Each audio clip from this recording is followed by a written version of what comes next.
Hari Bol, Hari Bol, Hari Bol, Hari Bol.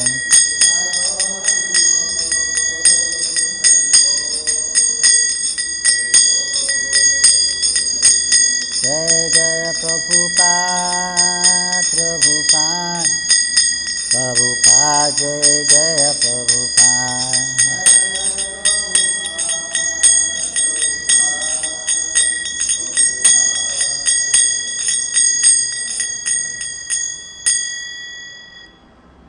Jai Om Smat Paramahansa Parivrara Saraswati Samadhivacharya Bhaktivedanta Swami Srila Prabhupada Ki Jai. ISKCON founder Acharya Srila Prabhupada Ki Jai. The Gaudiya Vaishnavinda Ki Jai. Namacharya Srila Haridas Thakur Ki Jai. Prem Sri Ho Sri Krishna Chaitanya Prabhu Nityananda Shri Advaita Gadadhar Sri Basari Gaur Bhaktavinda Ki Jai. Sri Sri Radha Madhava Gopnath Shyamakunda Radhakunda Giri Govardhan Ki Jai.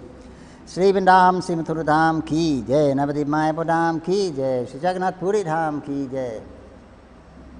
Gangamai Jamunamai Ki Jai. Tulsi Devi Bhakti Devi Ki Jai. Sangha Veda Bhakta Vrinda Ki Jai. Harinam Sankirtan Ki Jai. Yugadama Nam Sankirtan Ki Jai. Srimad Bhagavatam Ki Jai. Jai Gaur Premanande. All glories to the Samba devotees, glories to the Samba devotees, all glories to the Samba devotees, all glories to Sri Sri Guru Gauranga, glories to Srila Prabhupada. Om Jnananandasya Jnananandjana Salakaya Chakshur Metam Tasmai Sri Gurave Namaha. Ma Vishnudaya Krishna Prasthaya Uttare Srimati Bhaktivedanta Swami Nityanamane.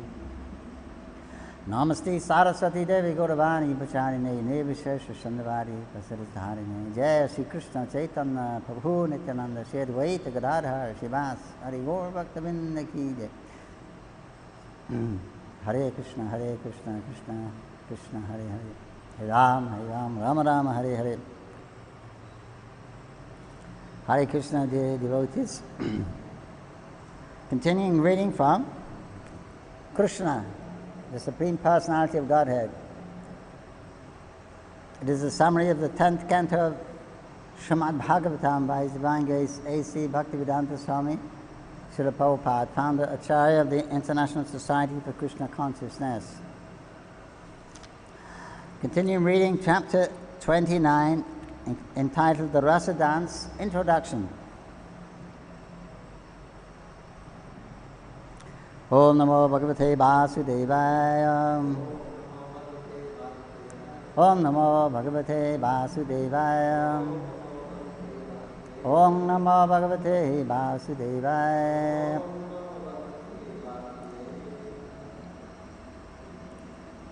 When Krishna, the Supreme Enjoyer, desired to enjoy the company of the gopis on that full moon night of the Sharat season,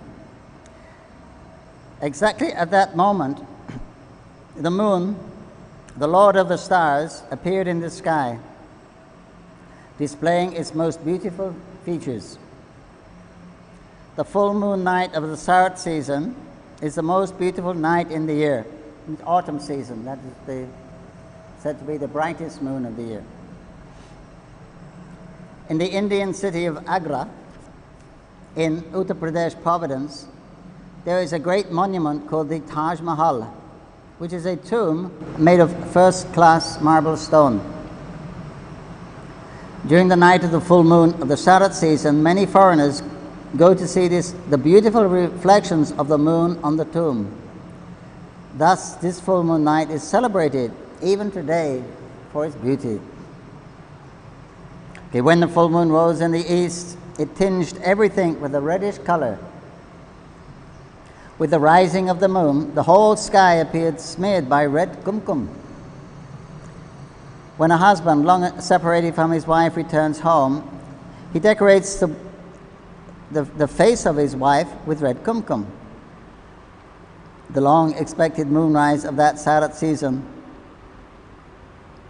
was thus smearing the eastern sky. The appearance of the moon increased Krishna's desire to dance with the gopis. The forests were filled with fragrant flowers. The atmosphere was cooling and pleasing. When Lord Krishna began to blow his flute, the gopis all over Vrindavan became enchanted. Their attraction to the vibration of the flute increased 1,000 times due to the rising full moon, the red horizon, the calm and cool atmosphere, and the blossoming flowers. All the gopis were by nature very much attracted to Krishna's beauty, and when they heard the vibration of his flute, they became apparently lustful to satisfy the senses of Krishna. Immediately upon hearing the vibration of the flute, they all left their respective engagements and proceeded to the spot where Krishna was standing. While they ran very swiftly, their earrings swung back and forth. They all rushed to the place known as Vangsibad. Some of them were engaged in milking cows, but they left the milking business half finished and immediately went to see Krishna. One of them had just collected milk and put the milk pan on the stove to boil, but she did not care whether the milk overboiled or spilled. She immediately left to see Krishna. Some of them were breastfeeding their small babies, and some were engaged in distributing food to the members of the family. But they left all such engagements and immediately rushed to the spot where Krishna was playing his flute. Some were engaged in serving their husbands, and some themselves engaged in eating. But caring neither to serve their husbands nor eat, they immediately left. Some of them wanted to decorate their faces with cosmetic ointments and to dress themselves very nicely before going to Krishna. But unfortunately, they could not finish their cosmetic decorations or put on their clothes in the right way because of their anxiety to meet Krishna immediately. Their faces were decorated hurriedly and were haphazardly finished. Some even put the lower part of their clothes on the upper part of their bodies and the upper part on the lower part. While all the gopis were hurriedly leaving their respective places, their husbands, brothers, and fathers were all struck with wonder to know where they were going. Being young girls, they were protected either by husbands, elder brothers, or fathers. All their guardians forbade them to go to Krishna, but they disregarded them. When a person becomes attracted by Krishna and is in full Krishna consciousness, he does not care for any worldly duties, even though very urgent. Krishna consciousness is so powerful that it gives everyone relief from all material activities. Srila Rupa Goswami has written a very nice verse wherein one of the gopis advises another, "My dear friend, if you desire to enjoy the company of material society, friendship and love, then please do not go to see this smiling boy Govinda, who is standing on the bank of the Yamuna and playing his flute, his lips brightened by the beams of the full moonlight." Srila Rupa Goswami indirectly instructs that one who has been captivated by the beautiful smiling face of Krishna has lost all attraction for material enjoyments. This is a test of advancement in Krishna consciousness. A person advancing in Krishna consciousness must lose interest in material activities and personal sense gratification. So this is a test for us. We can contemplate what is most dear to me in life. Is it Krishna's pleasure, or is it my own pleasure and duties? Some of the gopis were factually detained from going to Krishna by their husband. Then they were locked up by force within their rooms. So this attraction to Krishna so powerful, and especially when he plays his flute, that is considered his chief accompaniment or weapon. Because when Krishna blows his flute in certain ways, it produces so much ecstasy that hard things become soft and soft things become hard. People become stunned. Lord Brahma, who is the creator of the Vedas are coming from the Sama Veda, the Veda where music is explained, but he can't understand what is that melody, what is that tune I'm hearing, what is it? He can't understand. The great sages in meditation, their meditation breaks, become attracted by that flute. Sometimes the Jamuna stops, sometimes the Jamuna goes backwards to hear that flute more. So very powerful, the influence of the flute, when Krishna is playing it, especially for those that already love him. So being unable to go to Krishna, those gopis began to meditate on his transcendental form by closing their eyes. They already had the form of Krishna within their minds. They proved to be the greatest mystic yogis, as is stated in the Bhagavad Gita. A person who is constantly thinking of Krishna within his heart with faith and love is considered to be the topmost of all yogis. Actually, a yogi concentrates his mind on the form of Lord Vishnu. That is real yoga. Krishna is original form of all Vishnu Tattvas. The gopis could not go to Krishna personally, so they began to meditate on him as perfect yogis.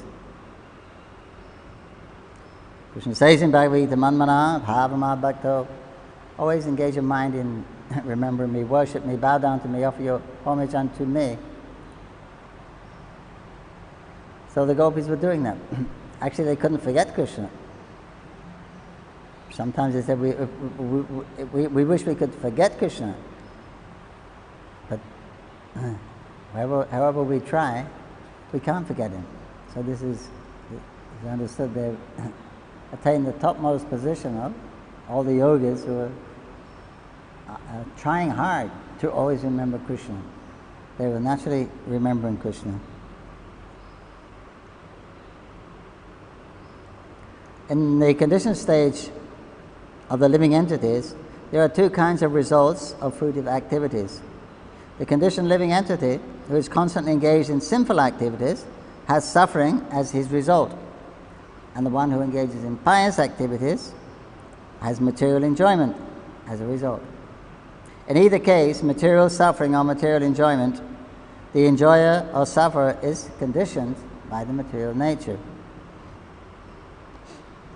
In other words, the material world is relative. Everything we do is relative to our position.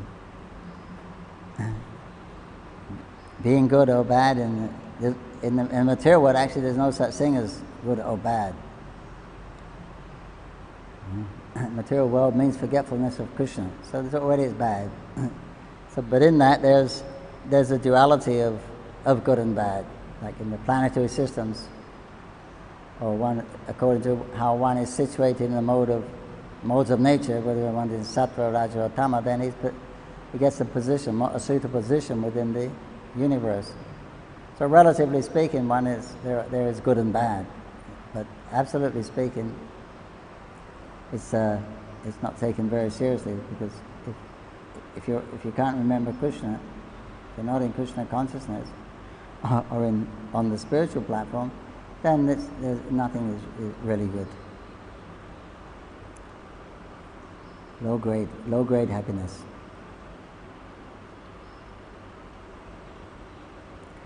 The gopi associates of Krishna, who assembled in the place where Krishna was appearing, were from different groups. Most of the gopis were eternal companions of Krishna. As stated in the Brahma Samhita, Ananda Chinmaya Rasa Pradibhahabhi.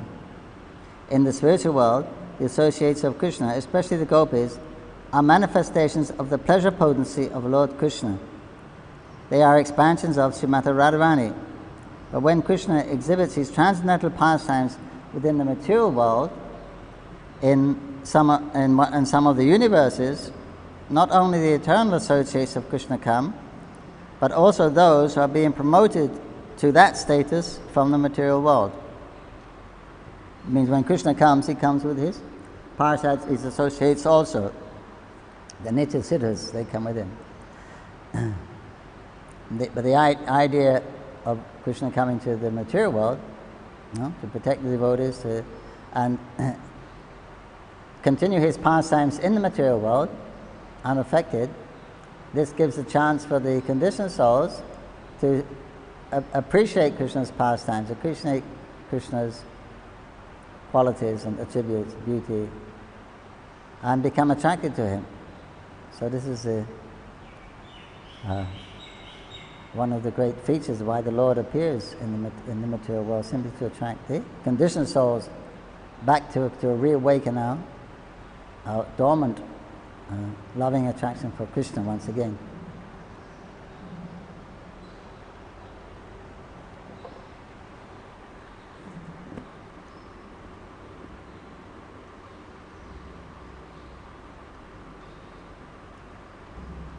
So the gopis who joined Krishna's pastime within this material world were coming from the status of ordinary human beings.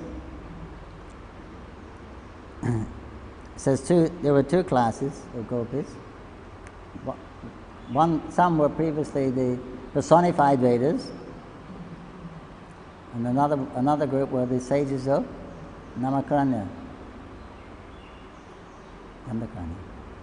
forest, who desired a conjugal relationship when they saw Lord Ramchandra in Treta Yuga.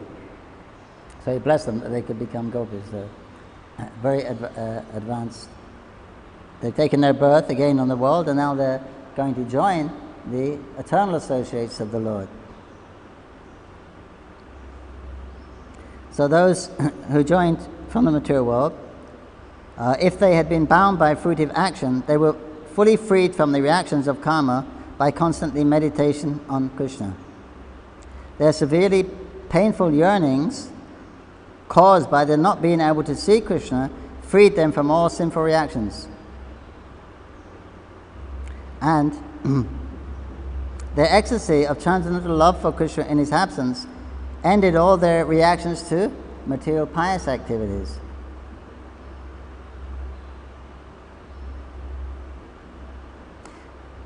The conditioned soul is subject to birth and death, either by pious or sinful activities. But the gopis who began to meditate on Krishna transcended both positions and became purified, and thus elevated to the status of the gopis, already expanded by his pleasure potency. All the gopis who concentrated their minds on Krishna in the spirit of paramour love became fully purified of all the fruitive reactions of material nature, and some of them immediately gave up their material bodies developed under the three modes of material nature. In other words, the new gopis, they weren't actually qualified to enter into this. Krishna wanted a ras dance. So they weren't actually qualified to enter. So therefore they were checked by their relatives from going to Krishna. He mentioned that was so painful. That was so painful. Krishna, they loved Krishna. Krishna was calling them. Krishna wanted to enjoy with them, and they couldn't give him pleasure. The purpose of existence is Krishna's pleasure. That's why everyone exists.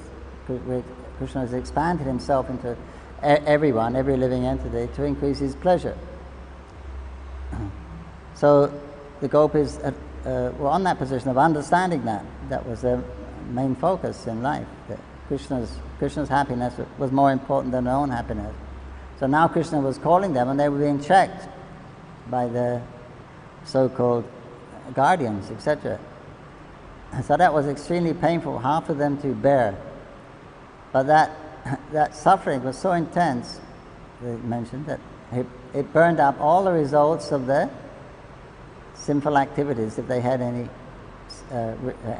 residue of karma left, it burned up all of they suffered so much by that separation that it burnt up. They used up all the results of their sinful activities. And he said then they closed their eyes and meditated on Krishna, and they actually saw Krishna. And sometimes it said actually Krishna appeared due to their intense meditation and longing to see him. Krishna actually appeared in their room and embraced them. And they felt so much ecstasy.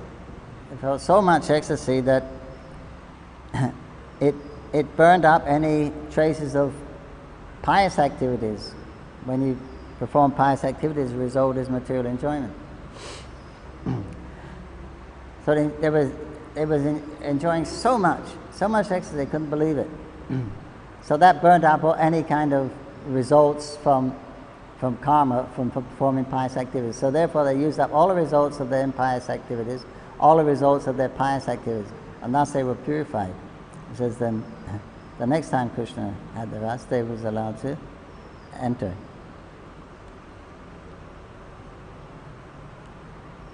Maharaj Parikshit heard Sukadeva Goswami explain the situation of the gopis who assembled with Krishna in the Ras dance. When he heard that some of the gopis, simply by concentrating on Krishna as their parama, became free from all contaminations of material birth and death, he said, the gopis did not know that Krishna is the Supreme Personality of Godhead. They accepted him as a beautiful boy and considered him to be their parama. So how was it possible for them to get free from the material conditions just by thinking of a parama, a lover? One should consider here that Krishna and ordinary living beings are qualitatively one. The ordinary living beings, being part and parcel of Krishna, are also Brahman. In its essence, the soul is spiritual Brahman.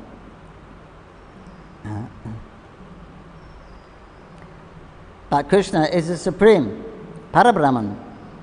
The question is, if it is possible for a devotee to get free from the material contaminated stage simply by thinking of Krishna, then why should this not be possible for others who are also thinking of someone?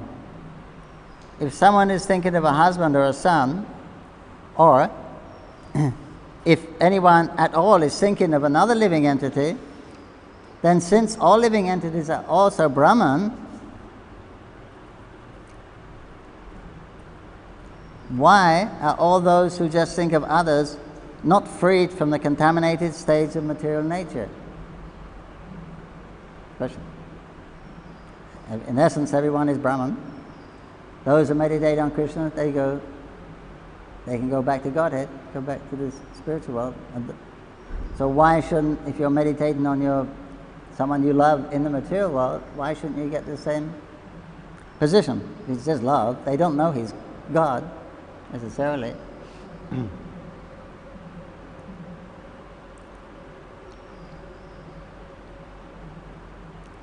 So this is a very intelligent question, because there are always atheists imitating Krishna. In these days of Kali Yuga, there are many rascals who think themselves to be as good as Krishna, and who cheat people into believing that thinking of them is as good as thinking of Lord Krishna. Whenever you're in difficulty, think of me, is a famous saying by one so-called incarnation. Think of me. Krishna says, Man mana bhavam, think always, he says, always, when you're in trouble, think of me. Parikshit Maharaj, apprehending the future dangerous condition,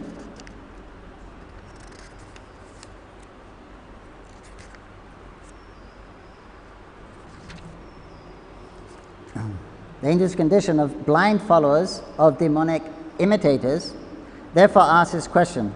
Unfortunately, it is recorded in Srimad Bhagavatam to warn innocent people that thinking of an ordinary man and thinking of Krishna are not the same. Actually, even thinking of the demigods cannot compare to thinking of Krishna. It is also warned in the Vaishnava Tantra that one who puts Vishnu, Narayan or Krishna on the same level as demigods is called a prasandi, or rascal. On hearing this question from Maharaj Parikshit, Sukadeva Goswami replied, My dear king, your question is already answered, even before this incident, because Maharaj Parikshit wanted to clear up the situation.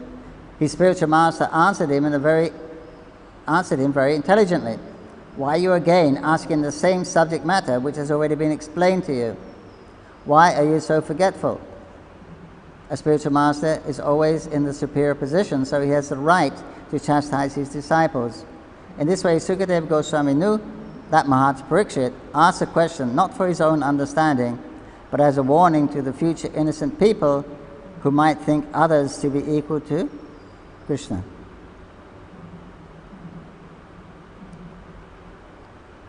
Sukadeva Goswami then reminded Maharaj Parikshit about the salvation of Shishupal.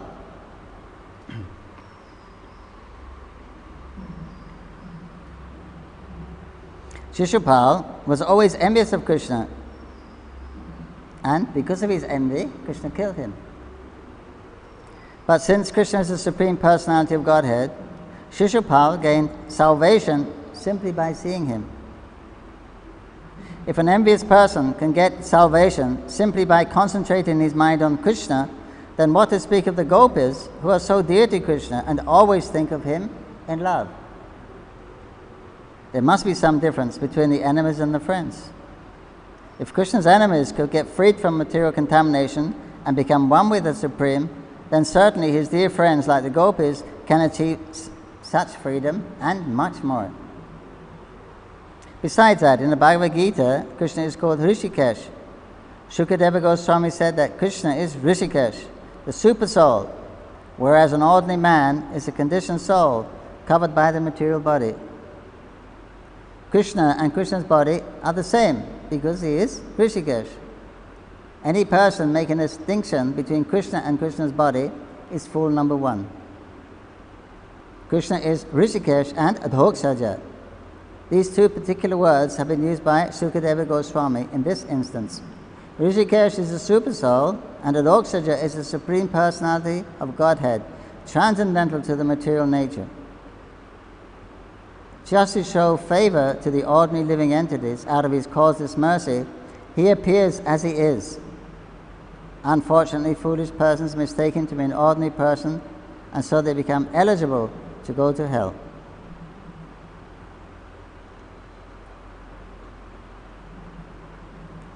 I have a question from the Skyways.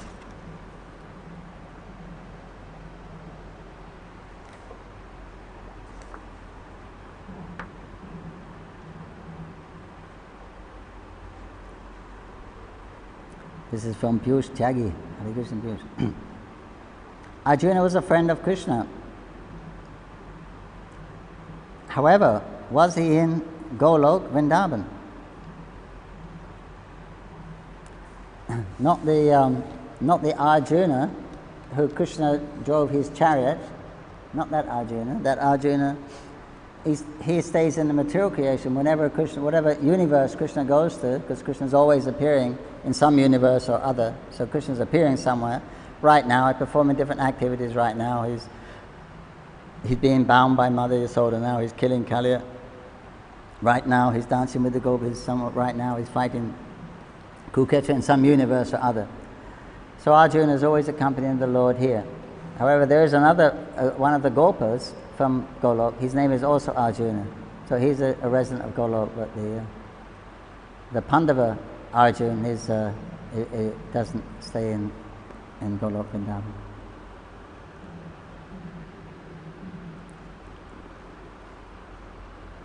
Sukadeva Goswami continued to inform Maharaj Parikshit that Krishna is not an ordinary person, but rather the Supreme Personality of Godhead, imperishable, immeasurable, without any material qualities, but full of spiritual qualities. He appears in the material world out of his causeless mercy, and whenever he appears as he is, without any change.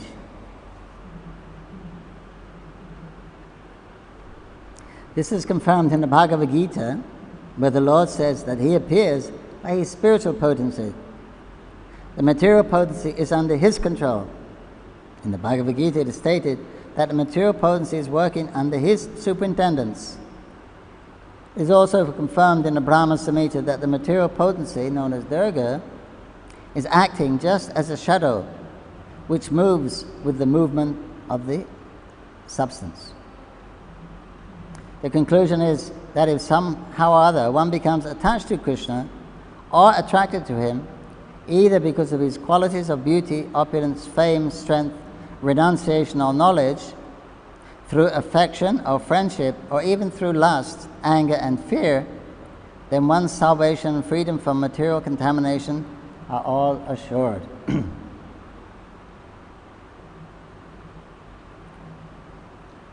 Samawada. Akama savakamo vam mokshakamo dharati. If you want liberation, you have no material desires, you're full of material desires, you worship Krishna, as in general. Because that's all auspicious. So however you come to him, that's perfect.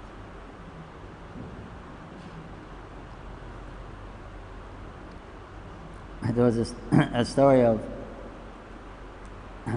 Narada Muni was visiting in a village,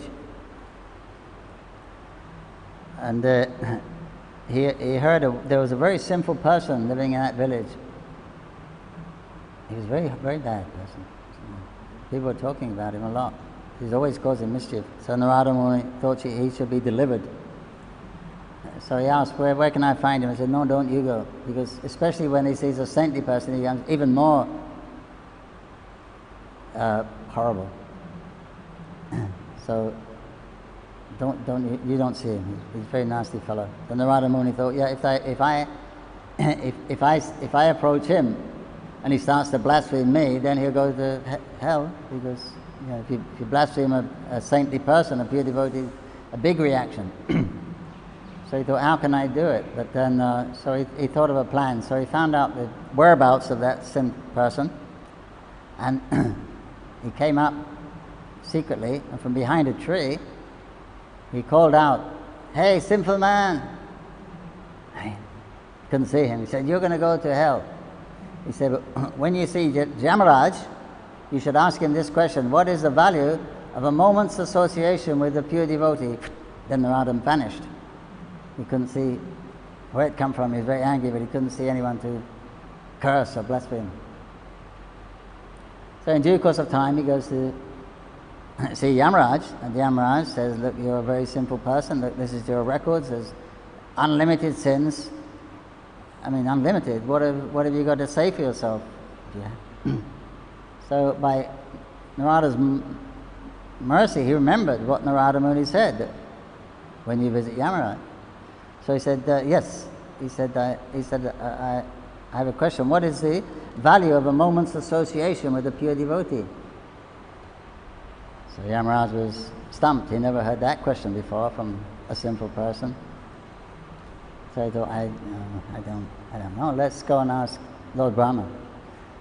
So they both went to see Lord Brahma. He took them up there. And after they worshipped Lord Brahma, Brahma welcomed him and said, "How can I help you?" And they asked him the same question. He thought, "Oh, that's a very rare question. I never heard that before. Let's go and ask Lord Vishnu." So eventually they got to Vishnu. They went to Vaikuntha to see Lord Vishnu. And then after they worshipped Lord Vishnu says, "How can I serve you?" So Yamaraj said, "Dear Lord, we have a query here. This person here he said, led a very simple life, but he asked me a question, but we cannot answer it. He asked, what is the value of association, of a moment's association with a pure devotee?" Then Vishnu smiled, and he said, "Well, look where he is. In Vaikuntha."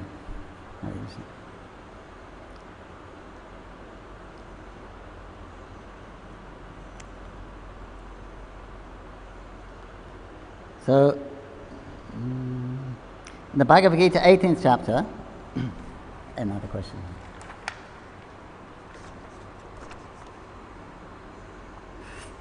From Jessica Shah Mehta. Hare Krishna, Jessica. Why is it Ekadasi today for ISKCON and yesterday for Pushti Marg followers?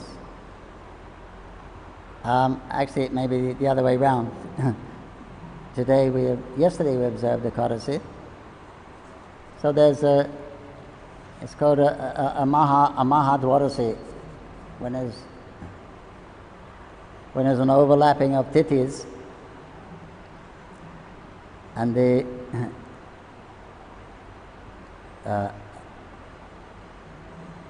anyway, I can't explain to you. I'm not an astronomer. But anyway, there's overlapping of different dates. So then they adjust it to where the Dwadasi is not contaminated by the Ekadasi, or vice versa. So it's called Mahadwadasi. It happens a lot, quite frequently. And of course, there are different calendars which people follow. It's not that everyone follows the same calendar. There are different almanacs, different calendars, different systems of measuring. And there's also some controversy of where do you take the measurement from? You take it from the Earth to the planet, or you take the measurement from the center of the Earth to the planet. So there's a difference there. So you'll find some differences. So therefore, you follow your acharya, whatever they say, you follow them, and even if you're wrong, you'll be right. Hare Krishna.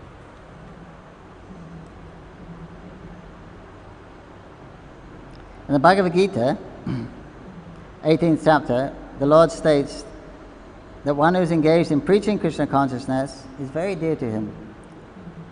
A preacher has to face many difficulties in his struggle to preach pure Krishna consciousness.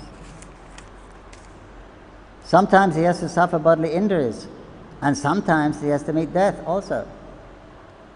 All this is taken as a great austerity on behalf of Krishna.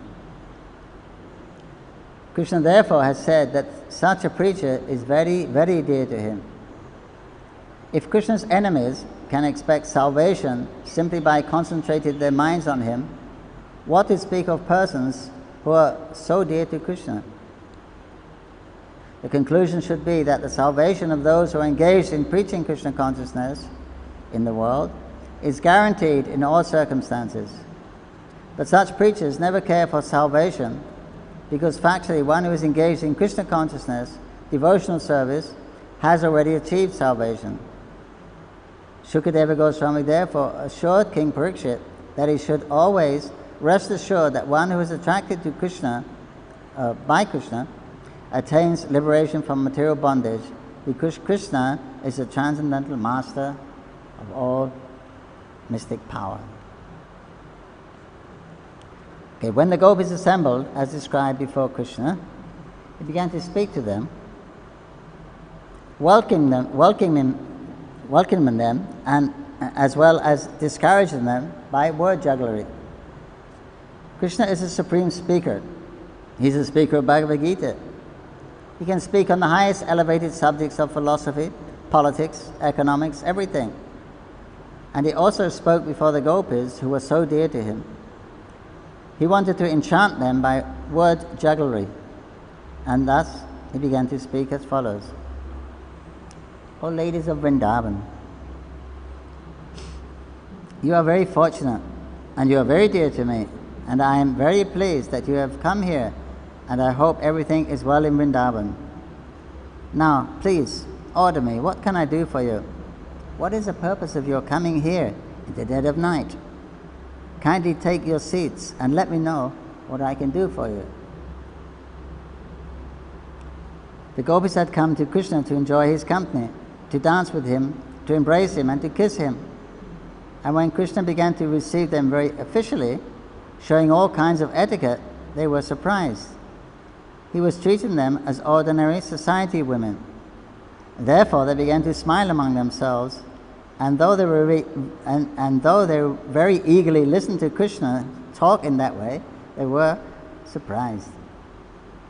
Then Krishna began to instruct them, my dear friends, you must know that it is now the dead of night, and the forest is very dangerous.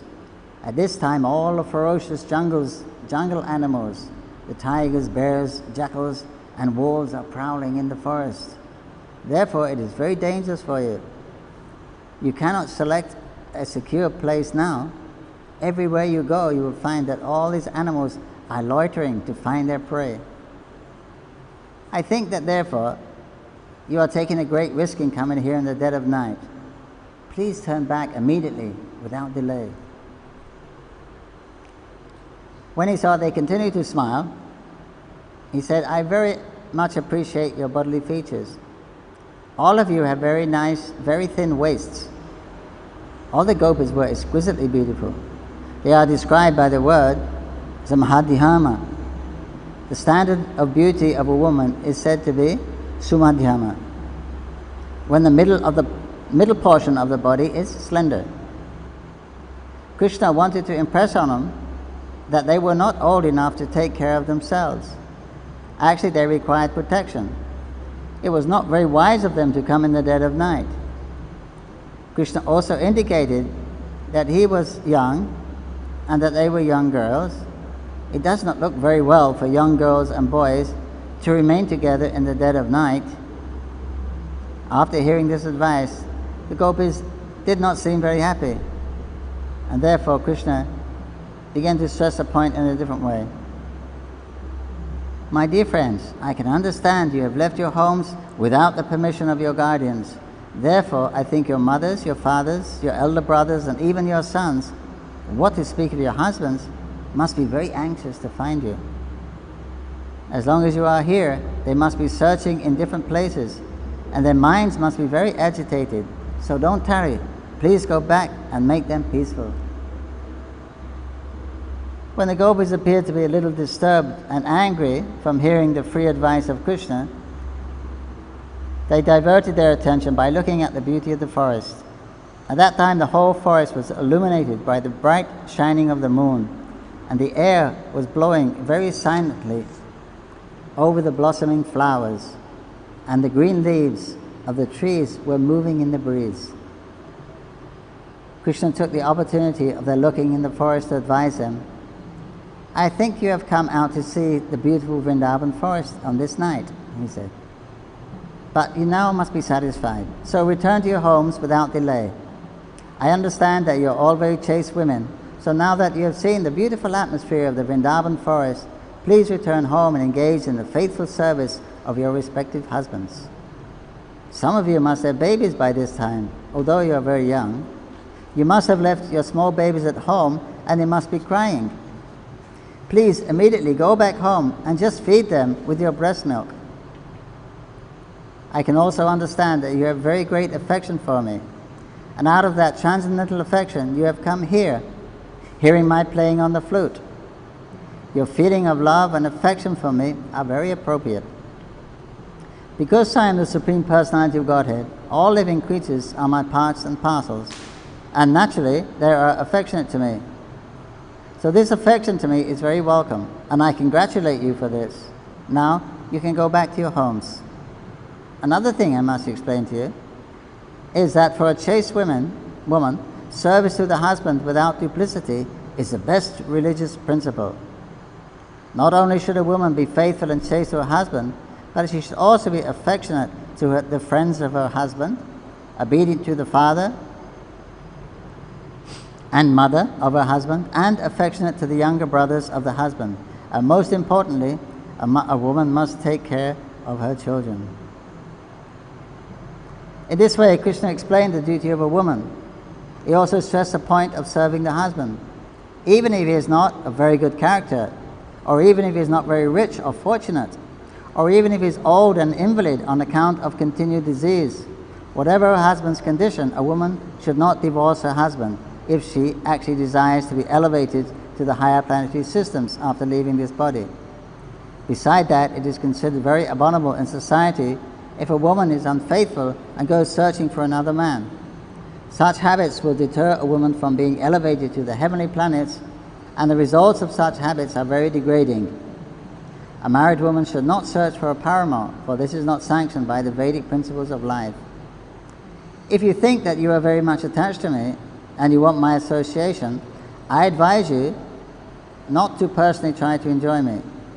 It is better for you to go home, simply talk about me and think of me, and by this process, constantly remembering me and chanting my names, you will surely be elevated to the spiritual platform. There is no need to stand near me. Please, go back home.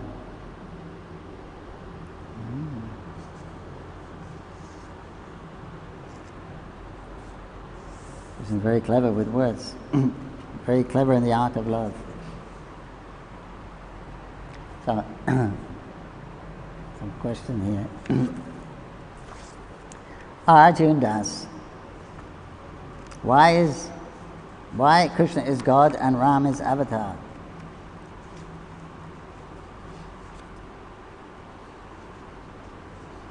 Someone has to be God.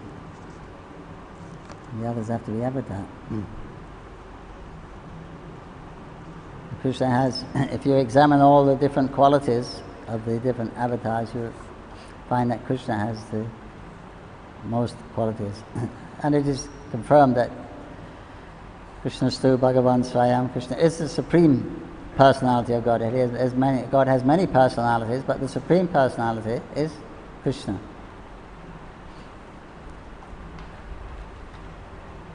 In one sense, they're not different. It's like there's one candle. It lights. You can light many candles from one candle. They all have the same candle power, but still there is the original candle. So Krishna is that original. This is God at home. God doing what He wants to do, not what He's obliged to do or is doing for others. What He wants to do. That is Krishna in Vrindavan. Hare Krishna. This is from Milan Madhav Das. Once the gopis went to Krishna defying social obstructions. Why does Krishna ask them to go back to their families and their responsibilities? Kindly explain. This is what we're doing. But I think that will probably have to be explained, Shema. Let's see.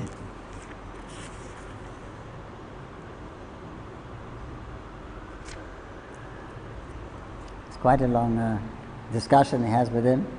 He's teasing them, and he's expert in the art of loving exchanges. So to increase their desire to be with him, Krishna's apparently putting some obstacles, because they know Krishna wants to dance with them. They know Krishna wants to hold them and kiss them. And they do too, for Krishna's pleasure. So but when he's talking like this, it's very mysterious for them.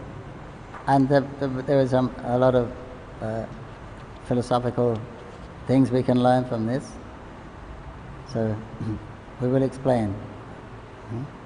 We're just up to that point. Krishna's asking them to go back. If you come tomorrow, Jananas will explain these other esoteric mysteries. Here's another inquiry from... please keep the questions pertinent to the subject matter that we're reading. Huh? This is from Shamdasi. Hare Krishna. Pamho. How to remain Krishna conscious all the time, even if surrounding is full of negativity and unlawful acts and negative people.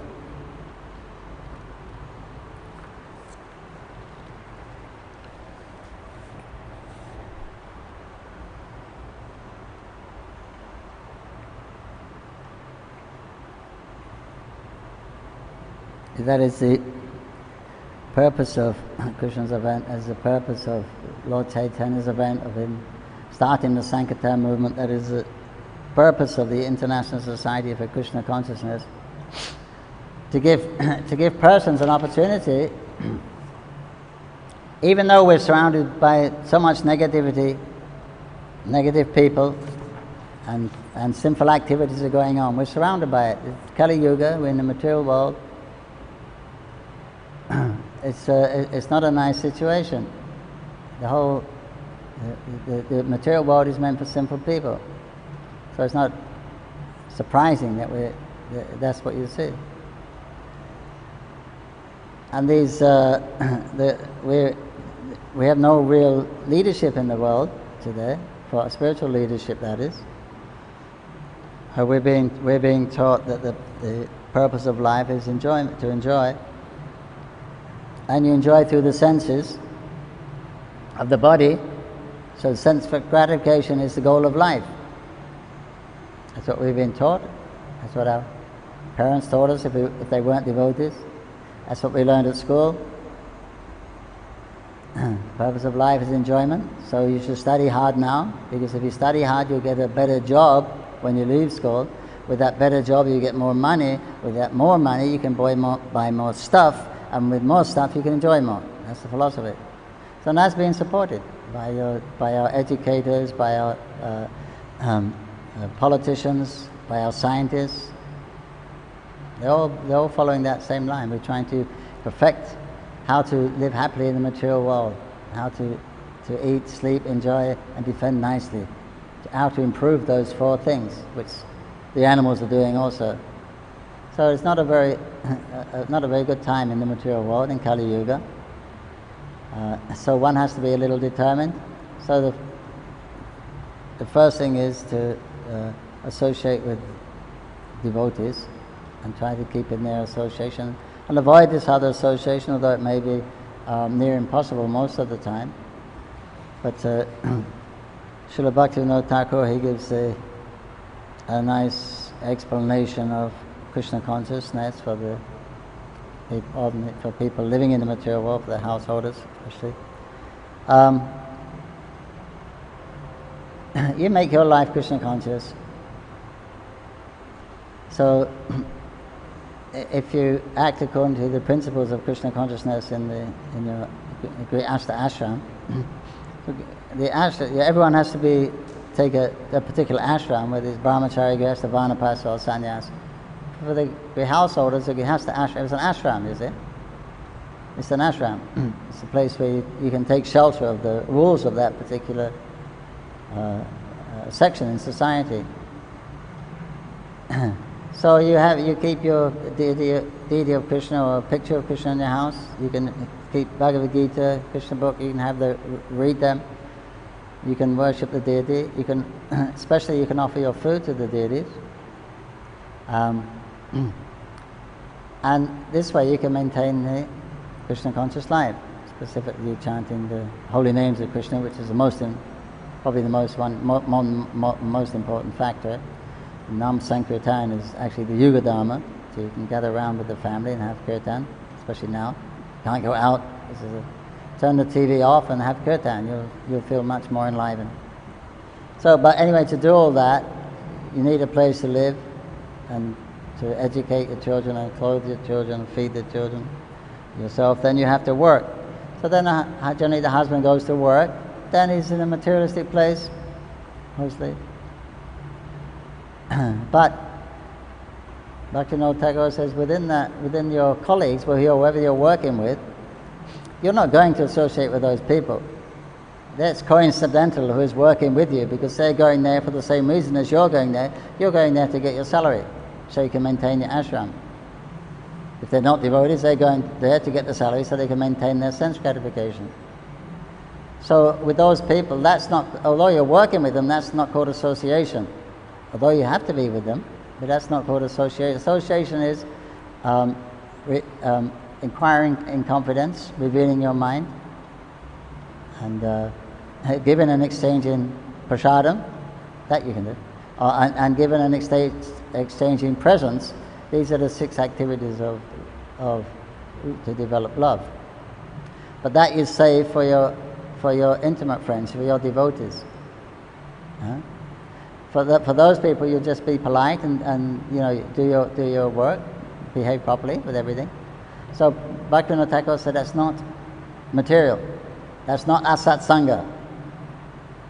It says you have to be there, and the money, and it's not a material job, because the money you get from that job, you're maintaining your grihastha ashram with it.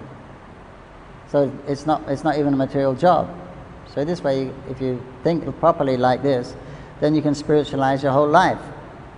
The whole day is spiritualized. So even when you're going to work, that's not material.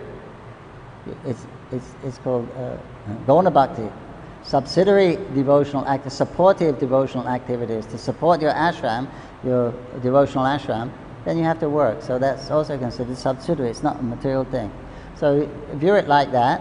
although you're in the middle of all kinds of materialistic things and people and advertisements and things like that, trying to remind you, you know, you are the body, the purpose of life is to enjoy.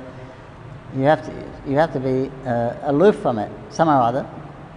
At least first understand what it is. Understand by following materialistic life, you'll get another body. We got this body because we didn't surrender to Krishna in our last lifetime. So now we've got the material body and have to stay in the material world again. And if we don't remember Krishna in this lifetime, we'll take another body and come back and do the same thing again. So there's no future in materialistic endeavor, except that the future is you'll have to take another birth. So armed with this philosophy, with this understanding, you can go about your day as peaceful as you can be. But keep your association with devotees. That's very important. Good luck. May Lord Nrsingadev bless you all and protect you in your devotional service to Krishna. Hare Krishna, Krishna Krishna, Hare Hare, Hare Rama, Rama Rama, Hare Hare. Jai Krishna Bhakti, Jai Sri Prabhupada ki Jai. Thai Gaur Premanandi, Hare Hare Hare All. Hare Krishna. Thank you very much.